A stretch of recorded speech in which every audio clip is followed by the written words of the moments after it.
இன்றைக்கி நல்ல தித்திப்பான கல்கண்டு சாதம் தான் நம்ம எப்படி செய்யலாம் அப்படிங்கிற இந்த வீடியோவில் போய் பார்க்கலாம். இது ரொம்ப ஈஸியாகவும் சுலபமாகவும் செஞ்சிடலாம். வாங்க அது எப்படி செய்யலாம் அப்படிங்கிறத வீடியோக்குள்ளே போய் பார்க்கலாம். கல்கண்டு பொங்கல் செய்கிறதுக்கு நான் இந்த டம்ளரில் 1 டம்ளர் பச்சரிசி எடுத்து நல்லா வாஷ் பண்ணி குக்கரில் சேர்த்துருக்கிறேன். அந்த 1 டம்ளர் பச்சரிசிக்கு எந்த டம்ளரில் அரிசி எடுத்தோமோ அதே டம்ளரில் 1 டம்ளர் பால் 1 டம்ளர் பால் சேர்த்துக்கிறேன். தவிர 2 டம்ளர் தண்ணி.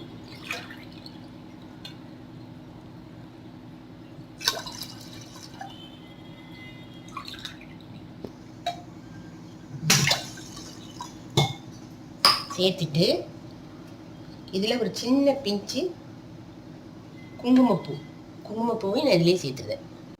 இல்லை 1 ஸ்பூன் நெய்யும் சேர்த்துடலாம். குக்கரை மூடி 4 விசில் விட்டு நம்ம ஆஃப் பண்ணிடலாம். இதுக்கு நான் அந்த மாதிரி பெரிய கல்கண்டு தான் நான் எடுத்துருக்கிறேன். டைமண்ட் கல்கண்டை விட இந்த கல்கண்டு தான் ரொம்ப நல்லாயிருக்கும். இதை இப்போ நம்ம பொடிச்சு எடுத்துகிட்டு வந்துடலாம். 4 விசில் விட்டு நம்ம குக்கரை ஆஃப் பண்ணியாச்சு. இப்போ சாதம் நல்லா குலைவாக வெந்திருக்கு. நம்ம எந்த கிளாஸில் அரிசி எடுத்தோமோ அதே கிளாஸில் 1.5 கிளாஸ் தண்ணியை நல்லா கொதிக்க வச்சு நான் சேர்த்துக்கிறேன்.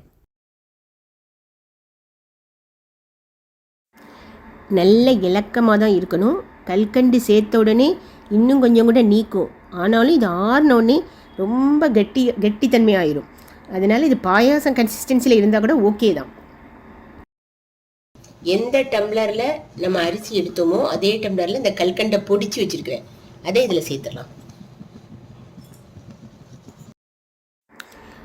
1/2 டம்ளர் ஒயிட் சுகரும் நம்ம சேர்த்துக்கணும். அது சேர்க்கும் போது தான் ஒரு நல்ல தித்திப்பு தன்மை நமக்கு கிடைக்கும். ஏலக்காய், கிராம்பு, கொஞ்சம் சுகர் சேர்த்து பொடிச்சு வச்சுருக்கேன். அதே இதில் சேர்த்துடலாம்.